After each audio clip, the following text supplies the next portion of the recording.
Doctor Shakuntala Mishra राष्ट्रीय पुनर्वास विश्वविद्यालय एक अलग तरह का विश्वविद्यालय है, जहाँ मिशन की तरह लोग लग के सेवा करते हैं।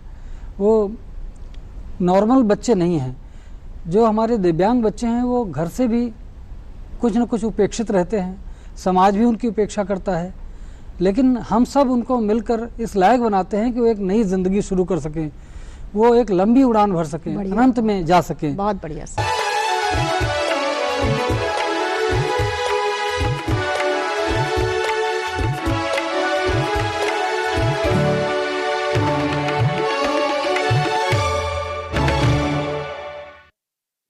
नमस्कार, डीडीयूपी के सभी दर्शकों का बहुत बहुत स्वागत, अभिनंदन आपके अपने खास कार्यक्रम नमस्ते यूपी में। दर्शकों, नमस्ते यूपी में हम हमेशा रखते हैं इस बात का खास ख्याल कि आपके लिए कुछ नया, कुछ अनोखा, कुछ अलग लेकर के आए। व्रत, दिन और त्योहारों की जानकारी से इतर दुनिया में बहुत सारे विषय हैं जो आपके लिए जानना जरूरी है, और आपके लिए नमस्ते यूपी आपका पसंदीदा शो इसीलिए है क्योंकि हम करते हैं बहुत मेहनत अलग अलग विषयों के चुनाव में। तो आज भी हम आपके लिए लेकर के आए हैं कुछ खास, मगर सबसे पहले शुरुआत कर लेते हैं आज के सुविचार के साथ।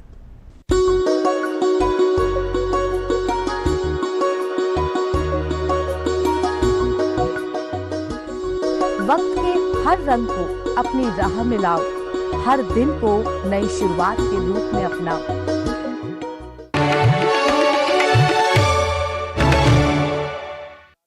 इस सुविचार में हम दो अलग अलग चीजें देखते हैं। एक ये कि प्रकृति के 7 रंग हमें अलग अलग चीजों से रूबरू कराते हैं। लाल, पीला, नीला, हरा हमारी मुरझाई हुई तबीयत को कैसे खिला देते हैं।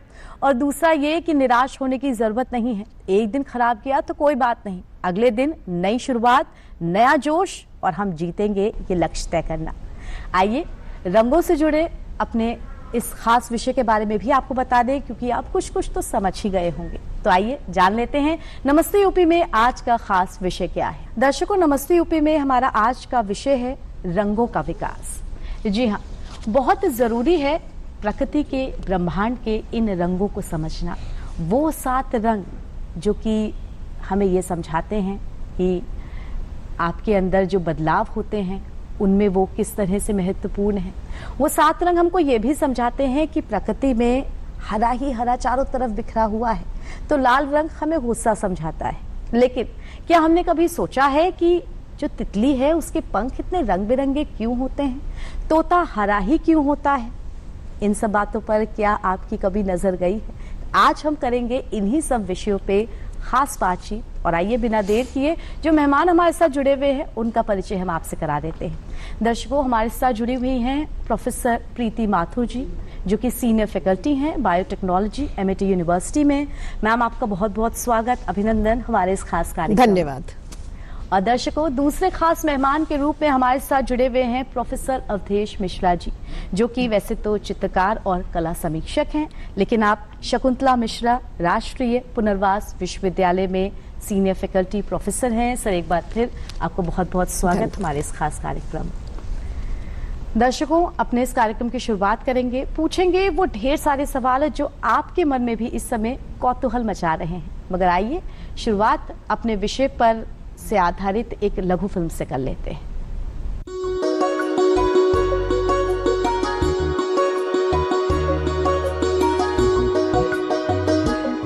रंग हजारों वर्षों से हमारे जीवन में अपनी जगह बनाए हुए हैं। प्राचीन काल से ही रंग कला में भारत का विशेष योगदान रहा है। रंगों से हमें विभिन्न स्थितियों का पता चलता है। मूल रूप से इंद्रधनुष के 7 रंगों को ही रंगों का जनक माना जाता है। लेकिन रंग केवल पेंटिंग, मनोरंजन, सजावट और प्रतीक बनने के लिए नहीं है, बल्कि ये एक शक्तिशाली उपकरण है जिसके द्वारा प्रकृति सूर्य के प्रकाश के माध्यम से हमें नियंत्रित करती है। रंग ऊर्जा, संकेत, अनुवांशिक प्रवाह, चक्रीय प्रकृति की ओर वापसी, उपचार, संपत्ति और औषधि है। रंग अनुवांशिक मेट्रो जैव वैज्ञानिक प्रभाव है जो प्रकृति में शासन करता है। रंग पृथ्वी के वनस्पतियों, जीवों, सजीव और निर्जीव घटकों में प्रवाहित होते हैं। पृथ्वी पर कोशिकाओं के विकास के साथ विबग्योर के रंग विद्युत चुंबकीय तरंग धैर्य के रूप में प्रोटोकोशिकाओं और प्रोकैरियोटिक प्रणाली में फंस गए। विकास के साथ एक भाग के रूप में जलवायु परिस्थितियों में नियंत्रण और भारी परिवर्तनों के साथ खुद को स्थापित करने के लिए जीवों को कोशिकाओं में विकसित करना शुरू कर दिया और इस तरह मानव सभ्यता के विकास में रंगों ने कला और विज्ञान दोनों माध्यमों से योगदान दिया है।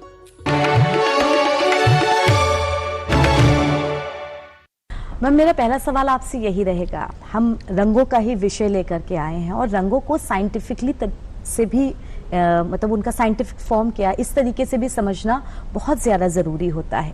ब्रह्मांड में ये 7 रंग कहाँ से आए, हमारी धरती पर ये 7 रंग कहाँ से आए, इनका उद्भव कहाँ से हुआ, इसके बारे में हमारे दर्शकों को कुछ बताइए।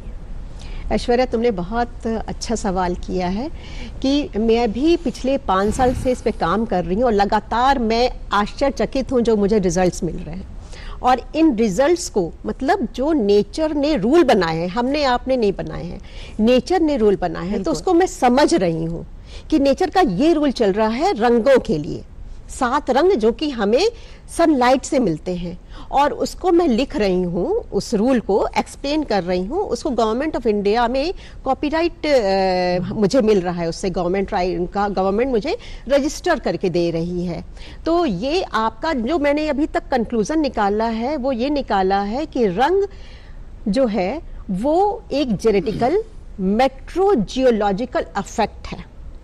जेनेटिकल का मतलब उसके जीन्स बने हुए हैं और जीन्स ट्रांसफर हो रहे हैं एक ऑर्गेनिज्म से दूसरे ऑर्गेनिज्म में। सबसे पहले जो ये रंग ट्रैप किए गए थे ये बैक्टीरिया में किए गए थे और आपको पता है 7 रंग के बैक्टीरिया एग्जिस्ट करते हैं। बैक्टीरिया में भी 7 रंग के हैं हर जगह। आपको जैसे आप इवोल्यूशन जब आप पढ़ते हैं, बायोलॉजी में सारे बच्चे इवोल्यूशन पढ़ते हैं, तो इवोल्यूशन में हमें मिलते हैं अलग अलग ग्रुप्स, अलग अलग फाइलम। प्लांट्स में अलग ग्रुप है, एनिमल अलग ग्रुप है और फंगस अलग ग्रुप है। तो इनमें कैसे रंग गए, किस तरह से इन्होंने ट्रैप किया और कैसे गए, तो ये मैं पढ़ने की कोशिश कर रही हूँ। और ये देखिए मैंने इसके लिए एक बुक भी पब्लिश कराई है। इसे 53 चैप्टर्स हैं, ये अमेज़ॉन पे आपको मिलेगी और आपको ताज्जुब होगा ये जान के कि कहीं कहीं, हर जगह नहीं, कहीं कहीं पूरे 7 रंग है। आपको पता है रेनबो फिश है, रेनबो बटरफ्लाई है। हमारे अंदर ऊपर से कलर नहीं दिखते हैं बट कलर हमारे अंदर है। हमारे अंदर 7 रंग के बायोमॉलिक्यूल है। तो इस तरह से जो प्रकृति है वो उसको मैं एक माँ मानती हूँ, बहुत बड़ी माँ है। वो माँ अपने हर जो भी उसने इस्टेब्लिश किए हैं ऑर्गेनिज्म, चाहे वो कोई चूहा हो या कोई बिल्ली हो या पेड़ हो या आम का पेड़ हो या केले का पेड़ हो, वो सबको लेके चलती है और सबको ही उसने एक दूसरे के इंटरेक्शन के लिए बनाया हुआ है। कोई हम लोग जैसे कि ह्यूमन समझते हैं हम ही हम हैं, हम ही हम नहीं है। तो इसमें बहुत सारे मैंने नियम बनाए, मतलब नियम समझे नेचर के, धरती माँ के नियम समझे हैं, उनको मैंने लिखा है डिटेल में कॉपीराइट के। तो मैम ये कह सकते हैं वैसे तो हम लोग 7 रंग बहुत आम से बोल देते हैं, लेकिन इनके पीछे बहुत कुछ छिपा हुआ है जिनको पढ़ने और जानने की जरूरत है। छिपा हुआ है। जैसे कलाकार कूची और रंग लेकर के पेंटिंग बनाता है, हम बायोलॉजी वाले उसको पिगमेंट्स बोलते हैं। जैसे हम बोलते हैं हरे रंग को ये क्लोरोफिल है और पीले रंग को वो बोलते हैं हम कैरोटीनॉइड है। थोड़ा सा भूरा हुआ उसको कहते हैं ज़ेंथोफिल है। और हमारा ब्लड को हम लोग कहते हैं ना रेड कलर का ब्लड है। तो ये हमारे अंदर भी पिगमेंट है, हीमोग्लोबिन जो है वो रेड कलर का है। तो बायोमॉलिक्यूल्स हैं ये और पिगमेंट्स हैं। मैम आपने उन रंगों की बात कर दी, उनका साइंटिफिक नेम बता दिया, लेकिन जो हम आम बोलचाल वाले हैं वो तो 7 रंग ही समझते हैं। बिल्कुल, बिल्कुल। इसी को लेकर मैं सर के साथ प्रश्न करूंगी कि आप तो ब्रश लेकर के अपने मन में जो भी कुछ कौतूहल अंदर हो रहा है उसको एक कागज पे उकेर दिया, आप रंगों को किस तरह से समझते हैं? दरअसल सूरज के निकलने से ही रंग दुनिया में आ जाते हैं और सूर्यास्त के बाद रंग खत्म हो जाते हैं। हमको सब काला काला दिखता है। सुबह हुई और फूल खिलने लगे, चिड़िया बोलने लगी, उधर निगाह गई, पूरी दुनिया में लाली फैल गई और प्रतिपल वो अपने रूप रंग बदलते हुए हमारे समक्ष आने लगते हैं, हमारे अंदर जाने लगते हैं। दरअसल रंग बाहर ही नहीं है, अंदर भी है। जैसा आपने बताया, कहा आपने कहते सुना होगा कि वो बड़ा रंगीन व्यक्ति है गुस्से से लाल हो गया। माने अंदर भी रंग हैं, उन रंगों को आप पढ़ सकते हैं, जान सकते हैं, व्यक्तित्व को समझ सकते हैं रंगों के हिसाब से। तो रंग हम दुनिया से लेते हैं और अपने व्यक्तित्व में ढाल लेते हैं, उसी हिसाब से हमारा स्वभाव बन जाता है और हम अपनी अभिव्यक्ति में प्रकारांतर से उसको अभिव्यक्त करते रहते हैं। अब रहा ये कि एक चित्रकार कैसे रंगों को व्याख्यायित करता है, कैसे समझता है, कैसे आत्मसात करता है, या दुनिया कैसे करती है। तो हम बचपन से देखते हैं कि अगर छोटा सा बच्चा भी होगा और उसको एक लाल बैलून दे दें या लाल बॉल दे दें तो वो हाथ पैर चलाने लगता है। जैसा आपने बताया रंगों का सीक्वेंस, उसमें रेड सबसे ज़्यादा तेज रंग है जो हमको बहुत जल्दी अट्रैक्ट करता है। इसीलिए सड़कों पर हम कोई साइनेज पर लिखते भी हैं, कोई संकेत भी देते हैं तो लाल रंग से देते हैं, क्योंकि बहुत तेज हम उसको ग्रस्त करते हैं। इसी तरह बच्चा रंगों से दुनिया को पहचानना शुरू कर देता है कि हमारा दूध इस रंग का है, हमारा खेल खिलौना इस रंग का है, हमारे माँ बाप इस रंग के हैं। रंगों के बाद वो आकार को देखता है, फिर स्पर्श को देखता है, फिर वो आप सोचते हैं कि उनकी गोदी में रो रहा है, इसकी गोदी में नहीं रो रहा, गोदी पहचानता है, स्पर्श को पहचानता है।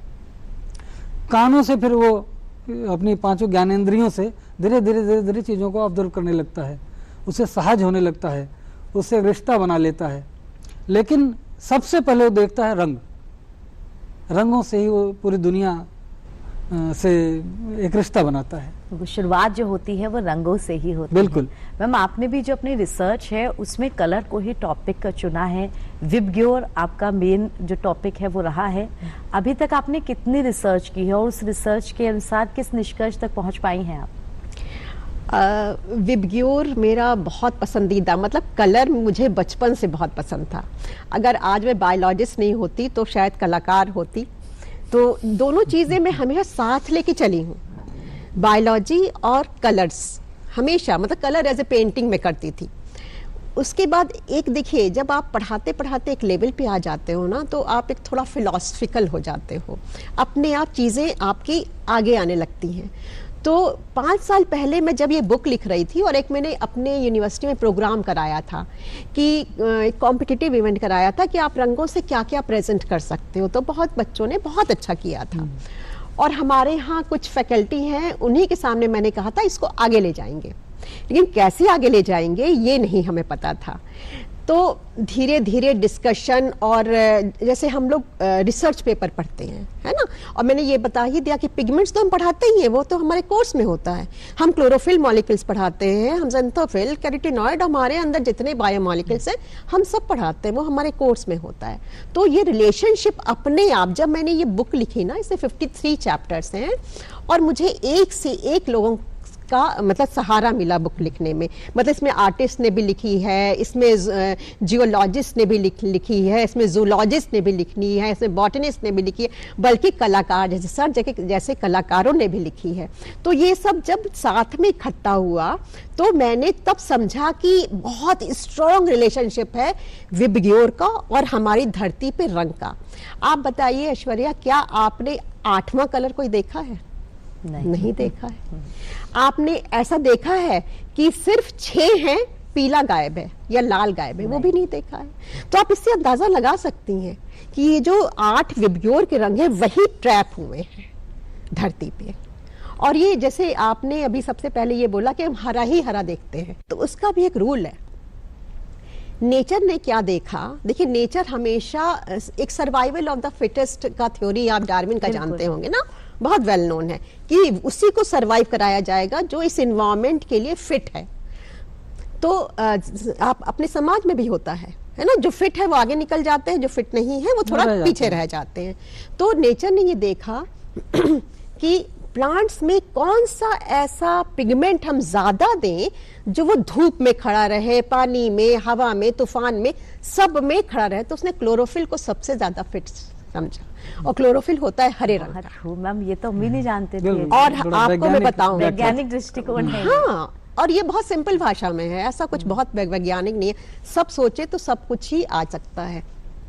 और देखिए ह्यूमंस में उन्होंने क्या किया, नेचर ने क्या किया, ह्यूमंस में कलर्स बाहर नहीं दिखाए, हमारे अंदर जैसे तितली में बाहर दिखता है, कबूतर में बाहर दिखता है, सारे प्राणी में बाहर काफी दिखता है, लेकिन ह्यूमंस को मल्टी कलर्स होते हैं।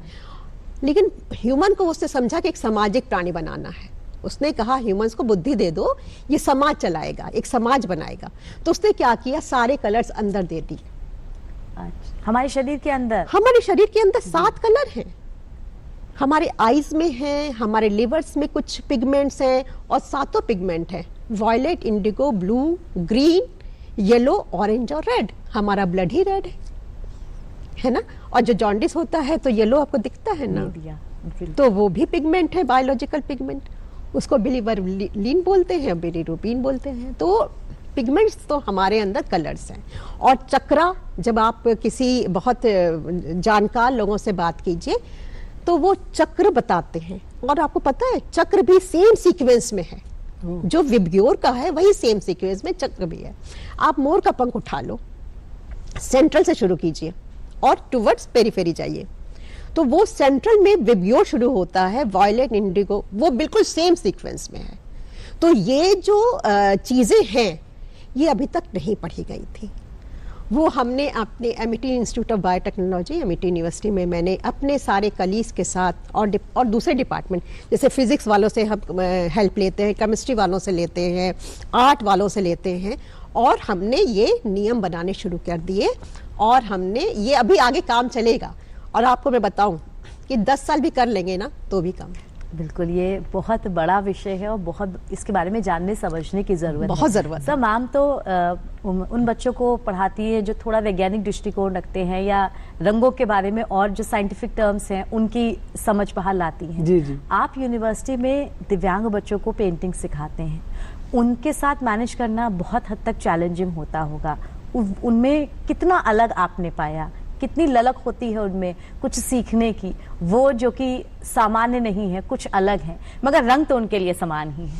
असल में डॉक्टर शकुंतला मिश्रा राष्ट्रीय पुनर्वास विश्वविद्यालय एक अलग तरह का विश्वविद्यालय है, जहाँ मिशन की तरह लोग लग के सेवा करते हैं। वो नॉर्मल बच्चे नहीं हैं।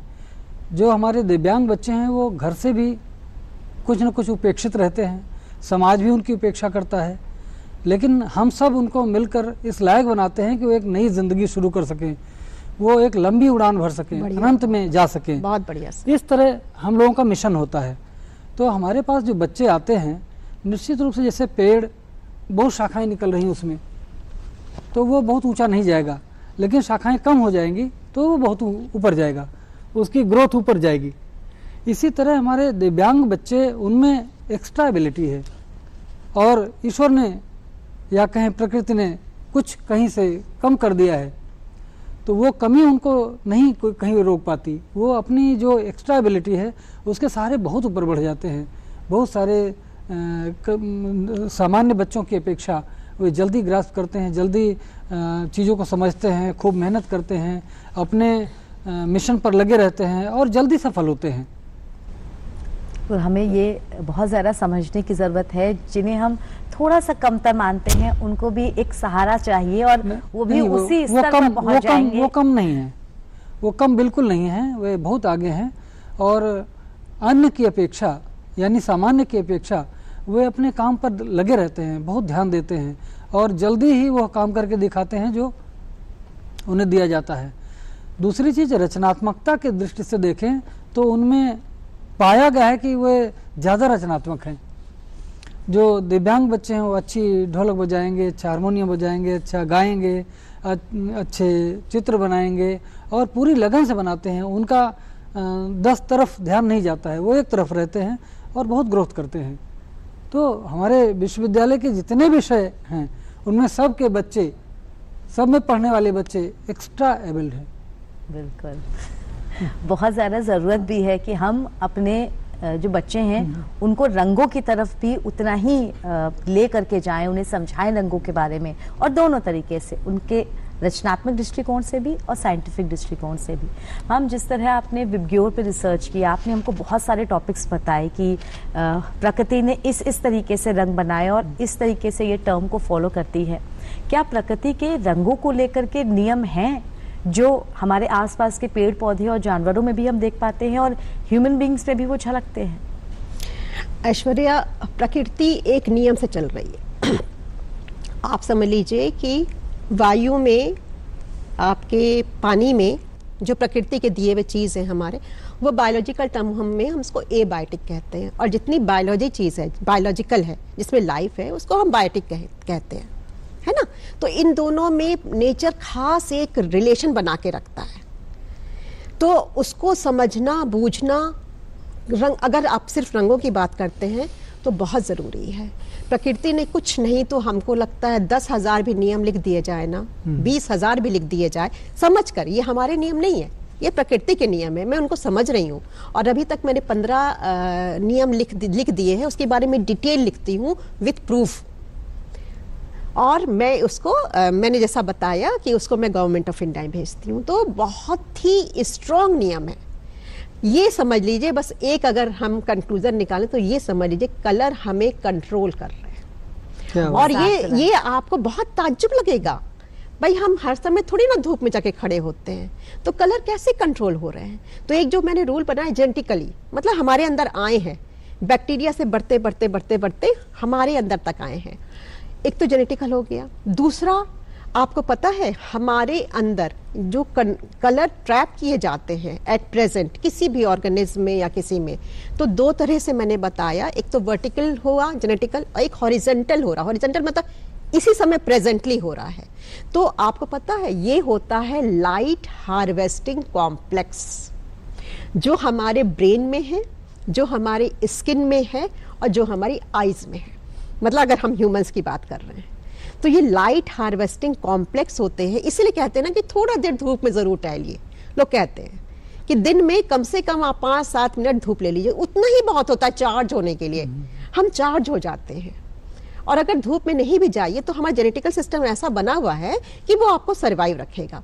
तो ये एक नियम, मतलब मैं अभी टाइम नहीं है तो शायद मैं 15 नियम क्या बताऊं, तो मैं ओवरऑल एक बता देती हूँ, हम कलर से कंट्रोल्ड है। बिल्कुल बिल्कुल सही कहा आपने। कलर्स तो इस तरह कंट्रोल करते हैं कि अभी आप रास्ते में जा रहे हैं और एक कलरफुल मेला लगा हुआ है, उसमें रंग बिरंग बिखरा हुआ है रंग, बलून है और तरह तरह के शामियाने हैं, तो अपने आप आपका ध्यान चला जाएगा, आप उधर चले जाएंगे। आप यही देखें कि धूप हो रही है, हरा पेड़, उसकी छाया है, तो हम उधर चले जाते हैं अट्रैक्ट होके। हमारे पास लाल रंग का कमरा है और हरा रंग का कमरा है, धूप हो रही है तो हमारे कमरे में चले जाएंगे, सुकून मिलता है। वो रंग अंदर बसे होते हैं, पहचान और परख हो जाती है। बिल्कुल सर, इसी तरह आप भी चित्रकारी, जब पेंटिंग की शुरुआत करते हैं, ब्रश हाथ में उठाते हैं, तो आपको क्या चीज प्रेरित करती है? प्रेरित क्या, हम लोगों की आदत हो गई है कि हम इतना इनपुट सोसाइटी से, नेचर से और अपने आसपास से ले चुके होते हैं कि वो सब भरा रहता है। सादा कैनवस दिखा और कलर लेके स्टार्ट कर दिए, चालू कर दिए, और इसके बाद रंगों को भरना। फिर रंग हमसे संवाद करने लगते हैं, कैनवस हमसे संवाद करने लगता है।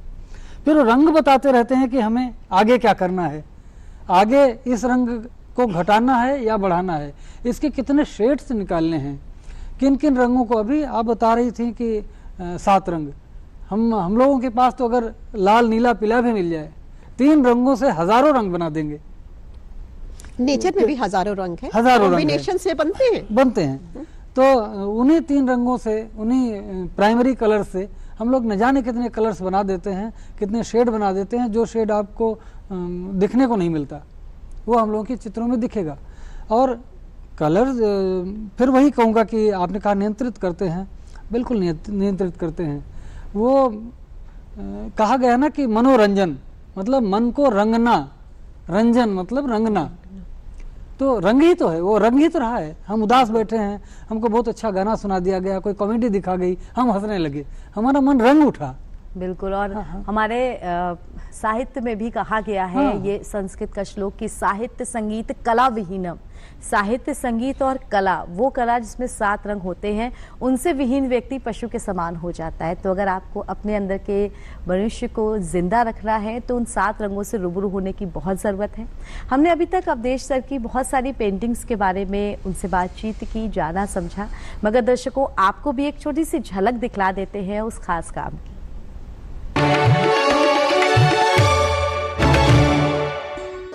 अपने जीवन को रंगों को समर्पित कर चुके वरिष्ठ चित्रकार श्री अवधेश मिश्रा जी की श्रृंखला विज़ुका और विज़ुका रिटर्न्स दर्शकों के बीच बहुत पसंद की गई।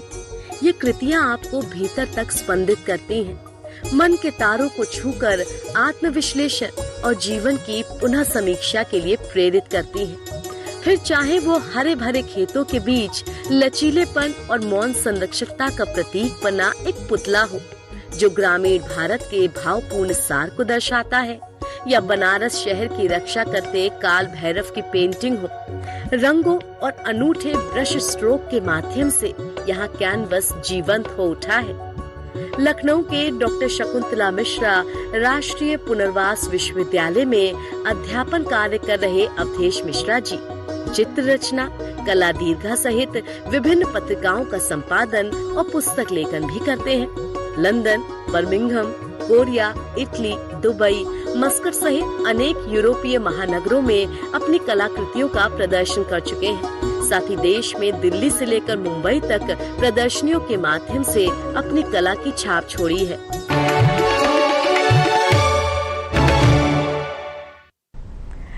सर, हम आपसे पेंटिंग्स के बारे में बात कर रहे थे और हमारे दर्शकों ने एक झलक देखी भी कि आपने बहुत सारी पेंटिंग्स बनाई हैं, लेकिन मुझे खास उसके बारे में पूछना है जो आपने एक काल भैरव की पेंटिंग बनाई है कि वो बनारस के शहर को ऐसे स्केरक्रो बन के बचा रहे हैं, एक सुरक्षा कवच दे रहे हैं, उसका ध्यान कैसे आया आपके मन में? दरअसल मैं गाँव में बड़े सुदूर क्षेत्र में मेरा बचपन बीता, वहाँ का रहने वाला हूँ। अयोध्या जनपद का एक छोटा सा गांव है, गांव मठगोबिंद। तो वहाँ स्कूल जाते समय चारों तरफ खेत हैं, खेत में बिजूका खड़ा हुआ है। बिजूका को देखते देखते तमाम तरह के प्रश्न मन में उठते थे। लोगों से पूछे किस लिए खड़ा है, ये लगा देने से ये कौवे नहीं आएंगे, चिड़िया नहीं आएगी, जानवर नहीं आएंगे। कहीं कहीं उसको काग भगावन बोलते हैं, कहीं डरावा बोलते हैं, कहीं चाड़िया बोलते हैं, कहीं भुसगावना बोलते हैं, बहुत सारे उसके नाम हैं। हम लोग बिजुका बोलते हैं, कहीं पुतला भी बोला जाता है। तो उसका मुख्य कार्य है डराना। डराना यानी रक्षा करना खेतों की, जिसके भरोसे हम छोड़कर जाकर सो जाते हैं। अपनी हरी भरी खेती को, तैयार फसल को उसी बिजुका के भरोसे छोड़कर चले जाते हैं। यानी कि वो हमारा रक्षक है, वो रक्षा कर रहा है, रक्षा का भाव है। तो जब मैं बनारस गया, वहाँ बनारस को पेंट करना है, कलाकार जहाँ जाता है वहाँ से कुछ इनपुट ले लेता है। तो हमने कहा कि हमारा बिजुका भी तो ही करता है, जो काल भैरव जी की मान्यता है कि काल भैरव जी यहाँ के रक्षक हैं। सही। तो हमने जो हड़िया रखी होती है बिजुका में, वो काल भैरव जी का सिर है। यानी काल भैरव जी उस रूप में विद्यमान है जो हमारी रक्षा करेंगे, हम उनके भरोसे आनंद से रहें, सोएं। अब रहा बिजुका, बिजुका को इस तरह भी मैंने कभी देखा कि वह निरीह है। आप उसकी हड़िया पर एक ढेला भी मार देंगे तो वो फूट जाएगी। आप चिड़िया उसके चोंच मार देती है, कोई जानवर आया सींग से उसके कपड़े उखाड़ दिया, तो कहीं कहीं निरीह भी है और कहीं छलावा है, कहीं धोखा है। तो जो तमाम रूप उसके हमको धीरे धीरे जैसे जैसे बड़ा होता गया, समझ बढ़ती गई, एक्सपोजर बढ़ा, तो अनेक रूप दिखने लगे। कभी कभी मुझे सिस्टम में भी दिखने लगे बिजुका, कभी सोसाइटी में भी बिजुका दिखने लगे। तो मैं इस तरह सटायर करते हुए, सुझाव देते हुए, प्रस्ताव देते हुए, उनको पॉइंट आउट करते हुए, उनको ध्यातव्य बनाते हुए मैंने एक पेंटिंग सीरीज़ बना दी बिजुका। बहुत सारे शहरों में, देश विदेश में, वो लंदन में, बर्मिंघम में, दिल्ली में, भोपाल, हैदराबाद, जयपुर, लखनऊ, न जाने कितने शहरों में एग्जिबिट हुई, बहुत लोकप्रिय भी रही। इसके बाद लय सीरीज़ बनाया। इसके बाद विद्यालय से एक रिश्ता जुड़ा, तो विद्यालय में बढ़ते बोझ को देखकर कि बच्चा कैसे सिलेबस में दबता जा रहा है और कितना लोड है, तो फिर बचपन की एक सीरीज़ बनाई, स्कूल डेज। इसके बाद फिर लोगों की डिमांड रही कि नहीं, हमको तो बिजुका अभी भी चाहिए। तो हमने कहा सटायर करता हुआ दोबारा नहीं रिपीट करना है, तो अपने जनजीवन से जुड़ा बिजुका, वह बिजुका जो खेतों में सदियों से खड़ा है, हमारी ग्रोथ को देख रहा है, हमारे वैज्ञानिक विकास को देख रहा है, हमारे सिविलाइजेशन को देख रहा है, हमारे साथ साथ चल रहा है, सभी चीज़ों का साक्षी है। वो हमारे मांगलिक कार्यों में भी खड़ा है, हमारे आते जाते एकांत में भी है, हमारे नगरीकरण जो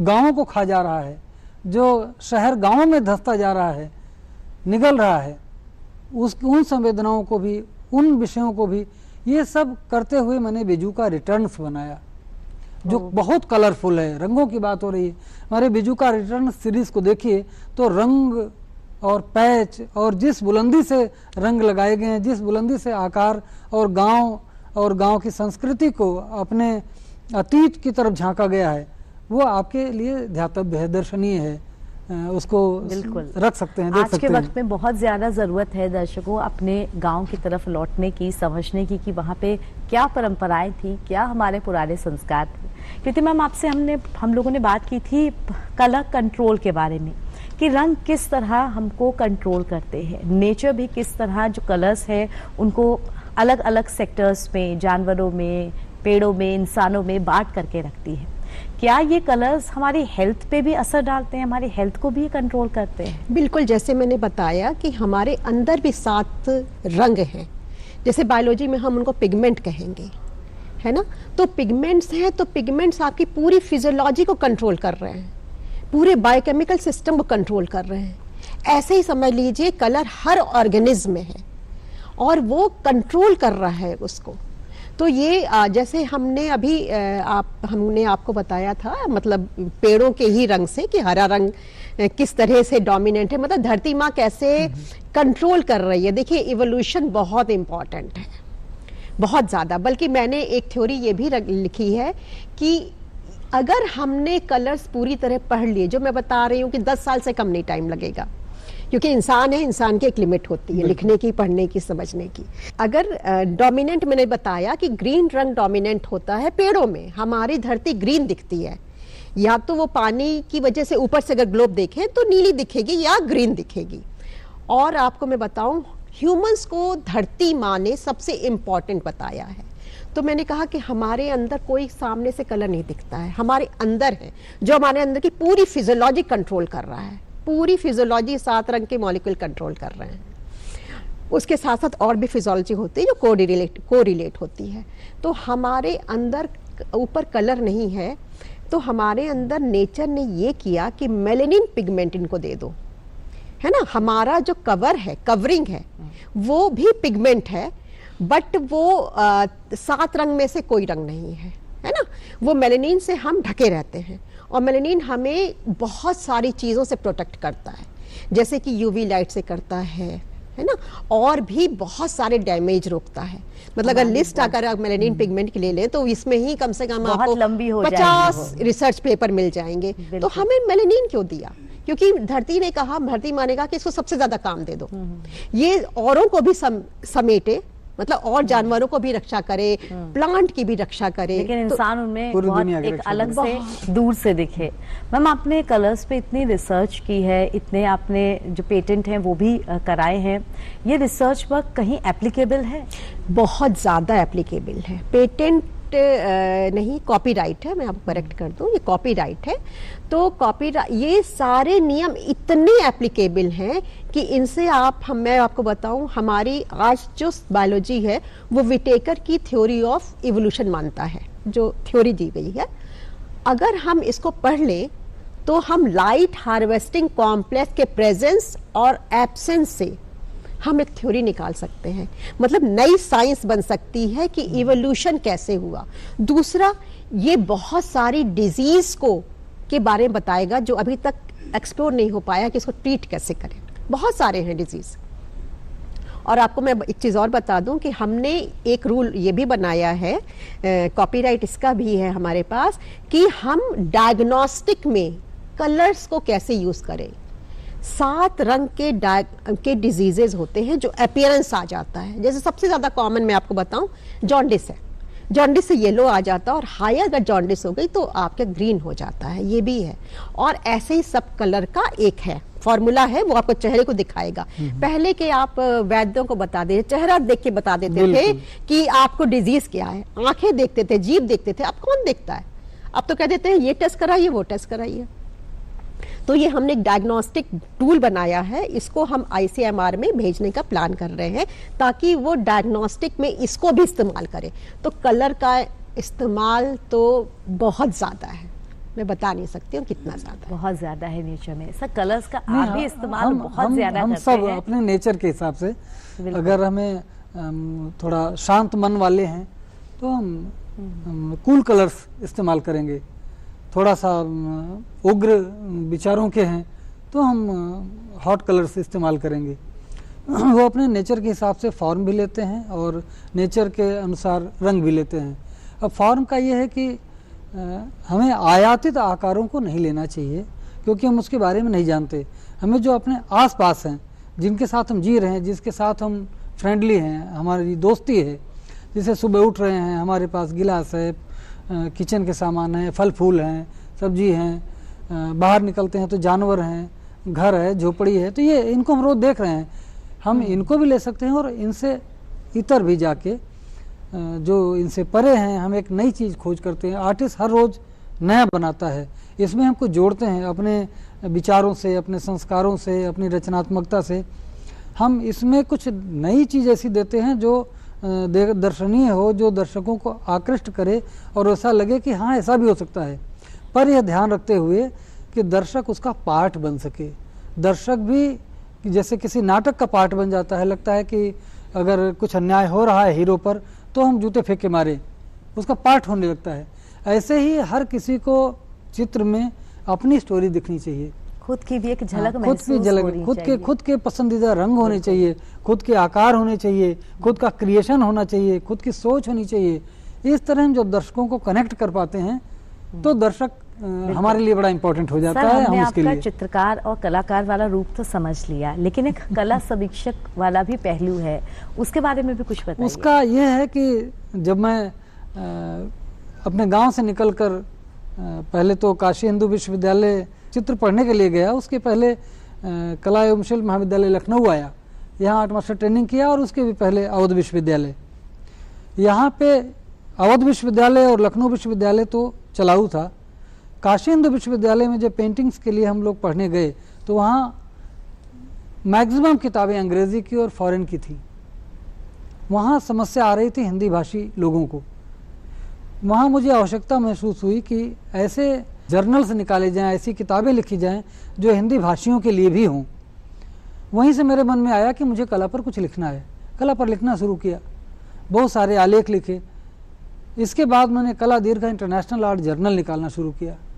सन 2000 में लखनऊ में chief secretary mister Yogendra Narayan ji थे, उन्होंने स्टार्ट की थी। उसके बाद राष्ट्रपति माननीय अब्दुल कलाम जी उसको रिलीज़ किए, माननीय सुषमा स्वराज जी रिलीज़ की, और धीरे धीरे लंदन, बर्मिंघम और बहुत सारे देशों में उसका रिलीज़ हुआ, बहुत पॉपुलर हुई।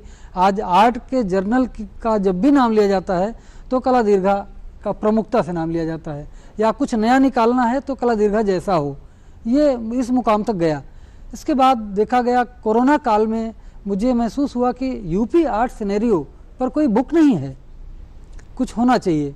यूपी को कहाँ से देखा जाए, कैसे देखा जाए? तो 20वीं सेंचुरी में क्या डेवलपमेंट रहा उत्तर प्रदेश में। लखनऊ आर्ट्स कॉलेज सन 11 में बना, तो उसके पहले क्या माहौल था।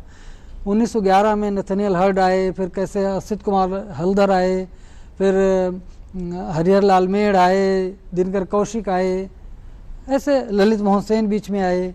तो कैसे कैसे डेवलपमेंट हुआ, कैसे लोग जुड़े। जो लोग यहाँ आर्ट पढ़े वो आर्ट पढ़ने के बाद कहाँ गए, जो आर्ट्स कॉलेज में रह गए या किसी फैकल्टी मेंबर हो गए वो तो पहचान में हैं, लोगों के नॉलेज में हैं। लेकिन ऐसे भी बहुत सारे लोग हुए जो कॉलेजेस में टीचर्स नहीं हो पाए, वे कहाँ गए? उन्होंने क्या किया? ऐसे लोगों को चिन्हित करना, उनके बारे में सूचनाएं जुटाना, सामग्री जुटाना। कोरोना काल में मैंने लिखा पहला दस्तावेज। ये बहुत ही महत्वपूर्ण चीजें हैं सर। तो पहला दस्तावेज किताब आने के बाद और एक समस्या थी हमारे विद्यार्थियों की, सौंदर्य बोध की समुचित किताबें नहीं थी। ऐसे में हमारे जो हिंदी साहित्यकार, कवि बहुत कुछ लिख गए हैं संवेदनाओं पर, कलाओं पर, ललित कलाओं पर। ललित कलाएं क्या हैं, उपयोगी कलाएं क्या हैं, हमारे जीवन में कलाओं का क्या महत्व है, हम कलाओं को कैसे समझें। इस बोध को, संवेदना बोध को, सौंदर्य बोध को इन सब को हमने एक विधिवत किताब के रूप में संवेदना और कला के रूप में दिया। बिल्कुल, ताकि हमारे जो स्टूडेंट्स हैं वो उनको उनको पढ़ लाभ सके, मिले। समझ सके। जी। बहुत फास्ट है ये विषय, मगर बहुत माफी के साथ कि वक्त की सख्त कमी है। मैम आपको बहुत धन्यवाद हमारे साथ जुड़ने के लिए। सर आपका भी बहुत आपका और धन्यवाद। दर्शकों को सबका धन्यवाद। दोनों को धन्यवाद। बिल्कुल। तो दर्शकों, रंगों के इस महत्व को हम लोग जानते समझते तो थे, मगर ये दृष्टिकोण कितना कुछ अलग था, ये हमने नमस्ते यूपी के इस एपिसोड में जाना और समझा। फिर होगी आपसे मुलाकात एक नए विषय के साथ, तब तक के लिए इजाजत दीजिए। नमस्कार।